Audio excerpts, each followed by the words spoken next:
Hello designers, welcome back to our channel. இன்னைக்கு வந்து நம்ம Zardosi யூஸ் பண்ணி ஒரு செயின் ஸ்டிச் வந்து போட போறோம். அதுக்கு வந்து 1.2 சென்டிமீட்டருக்கு வந்து நான் Zardosi வந்து கட் பண்ணி வச்சிருக்கேன். ஸோ அந்த மாதிரி ஈவனா வந்து கட் பண்ணிக்கோங்க. ஸோ இந்த ஸ்டிச்சஸை வந்து நம்ம நிறைய இதுக்கு வந்து யூஸ் பண்ணலாம். இது ரொம்ப கிராண்டான ஸ்டிச், நெக் பார்டர்ஸ்க்குலாம் வந்து யூஸ் பண்ணலாம். ஸோ இதை வந்து எப்படி போடுறதுன்னு பார்க்கலாம். இதில் வந்து நைலான் த்ரெட்லேயும் போடலாம், நார்மல் த்ரெட்லேயும் போடலாம். நான் இந்த இதுக்கு வந்து இந்த மாதிரி ஒரு நார்மல் த்ரெட் தான் வந்து எடுத்திருக்கேன். ஸோ நைலான் த்ரெட்டில் நீங்கள் ஜர்தோசிலாம் போடும்போது ரொம்ப ஈஸியாக இருக்கும். ஆனால் வந்து சாதா த்ரெட்டில் நீங்கள் ப்ராக்டிஸ் பண்ணியிருந்தீங்கன்னா அது இன்னுமே உங்களுக்கு பெட்டராக இருக்கும். இல்லைனா அது டிரான்ஸ்பரண்ட்டாக இருக்கனால உங்களுக்கு தெரியாது. இப்போ இந்த மாதிரி நார்மல் த்ரெட் எடுக்கும்போது எப்போவுமே பேக் ஸ்டிச் வந்து போட்டுட்டு ஸ்டார்ட் பண்ணுங்கள். இந்தமாதிரி சின்னதாக போட்டுட்டு இப்போ கட் பண்ணி வச்சுருக்கோம் இல்லையா ஜர்தோசி, அதை வந்து நம்ம லோட் பண்ணிக்கலாம்.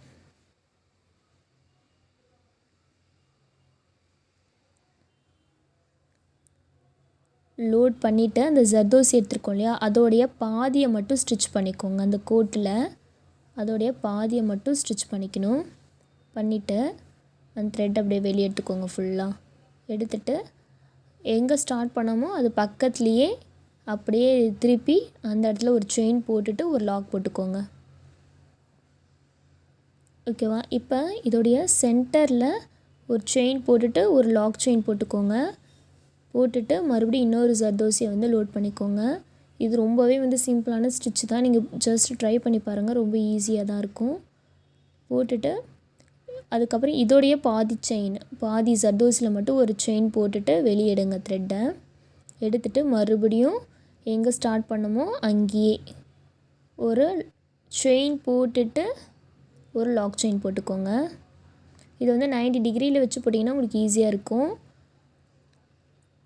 இப்போ இந்த இடத்துல ஒரு செயின் மட்டும் தான் போடுறேன், நான் லாக் செயின் போடல. லாக் செயின் எங்கெல்லாம் போடலான்னா இன்னும் கொஞ்சம் பெரிய செயினாக போடுறீங்கன்னா அந்த இடத்துல லாக் செயின் போட்டுக்கோங்க.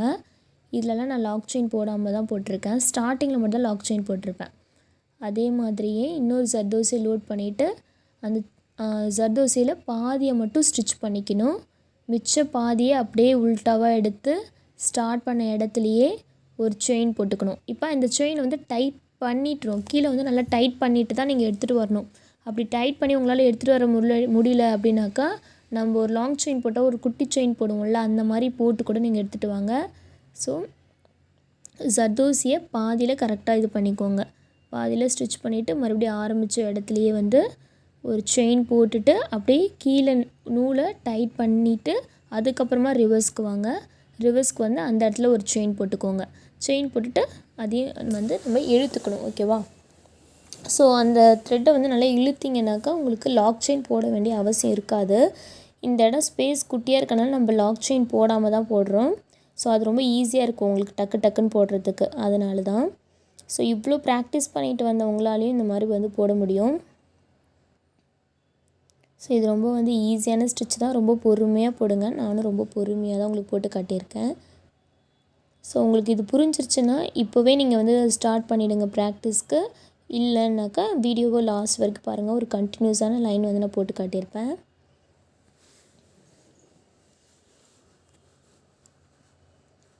ஸோ ஜர்தோசியை ஈவனாக கட் பண்ணியிருந்தீங்கன்னா மட்டும்தான் நீங்கள் போடுற செயின் வந்து அழகாக இருக்கும் பார்க்குறதுக்கு. ஏன்னா எல்லாம் ஒரே சைஸில் இருக்கும். அன்ஈவனாக கட் பண்ணியிருந்தீங்கன்னா ஒன்று பெருசு ஒன்று சின்னதாக இருக்கும்.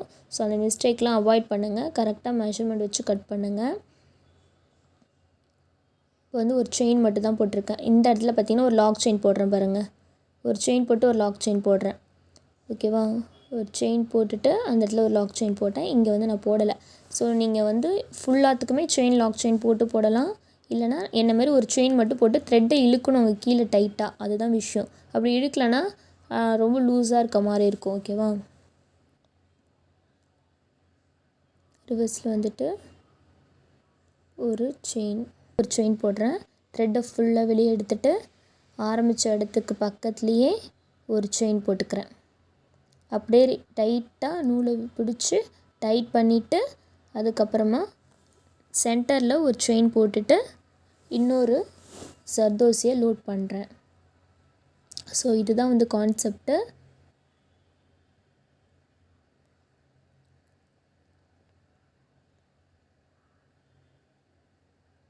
ஸோ இதை ட்ரை பண்ணுங்கள். இதை யூஸ் பண்ணி நான் உங்களுக்கு ஒரு பெல்ட்டு செஞ்சு காட்டுறேன்.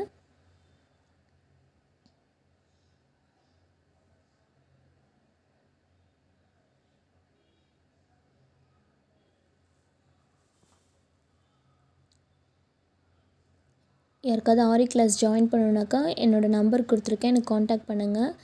இப்போ வந்து இந்த 6 மந்த் கோர்ஸ் வந்து 1000 ருபீஸ் 6 மந்த் கோர்ஸ், ஓகேவா? ஒன் டைம் பேமெண்ட் தான், மந்த்லி கிடையாது. ஒரு தடவை நீங்கள் 1000 கொடுத்து கிளாஸ் ஜாயின் பண்ணிங்கன்னா உங்களுக்கு 6 மந்த்துக்குமே வந்து வேலிடிட்டி இருக்குது. ஸோ வந்து 6 மந்த்துக்கும் நீங்கள் என்கிட்ட என்ன டவுட்ஸ்னாலும் என்னோடய வாட்ஸ்அப் குரூப்பில் வந்து நீங்கள் கேட்டுக்கலாம். ஸோ எல்லா லேடிஸுமே வந்து ஏதாவது ஒரு ஸ்கில்லை கண்டிப்பாக டெவலப் பண்ணியிருக்கணும், ஓகேவா? லேடிஸோ ஜென்ட்ஸோ எல்லாருக்கும் கையில் ஒரு வேலை இருந்துச்சுன்னா எங்கே போனாலும் நம்ம வந்து யாருக்கும் பயப்பட வேணாம். ஸோ ஏதாவது ஒரு ஸ்கில்லை வந்து கற்று வச்சுக்கோங்க, ஓகேவா? ஆரியில் இன்ட்ரெஸ்ட் இருக்கவங்க ஆரி கற்றுக்கோங்க, இல்லாதவங்க வேறு ஏதாவது உங்களுக்கு பிடிச்ச ஒரு விஷயத்த கற்றுக்கோங்க. இப்போ பார்த்தீங்கன்னா நான் ஒரு லாக் செயின் போடுறேன் பாருங்கள். ஒரு நார்மல் செயின் போட்டுட்டு ஒரு லாக் செயின் போடுறேன், ஓகேவா? நீங்கள் இந்த கான்செப்ட்லேயும் பண்ணலாம், இல்லைனா வெறும் ஒரு செயின் போட்டுட்டு கீழே த்ரெட்டை மட்டும் இழுத்து நீங்கள் அப்படியே கண்டினியூ பண்ணுறது இருந்தாலும் பண்ணலாம்.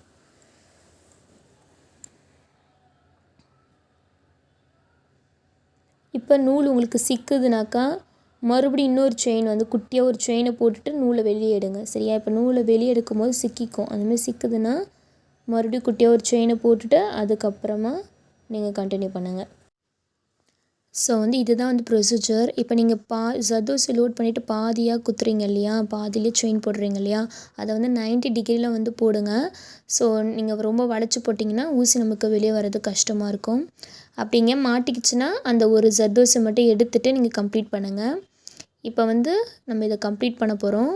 அதுக்கு சென்டரில் அந்த லாஸ்ட் செயினோட சென்டரில் தான் ஒரு லாங் லாக் போட்டுட்டு ஒரு ஆரி நாட் வந்து போட்டு நான் கம்ப்ளீட் பண்ணுறேன். ஸோ நீங்கள் வந்து அதேமாதிரி கம்ப்ளீட் பண்ணிக்கோங்க. இதை வந்து நீங்கள் ஸ்லீவ் பார்டர்ஸ்க்கு, நெக் பார்டர்ஸ்க்கு, அப்புறம் ஒரு லைன்ஸாக போடுறோம் இல்லையா, அந்த மாதிரி லைன்ஸாக வெறும் செயினில் தான் போடுவோம். நம்ம இந்த செயின் ஸ்டிச் மூலிமா கூட நம்ம அந்த மாதிரி போடலாம். ஸோ நீங்கள் வந்து கண்டிப்பாக ட்ரை பண்ணுங்கள்.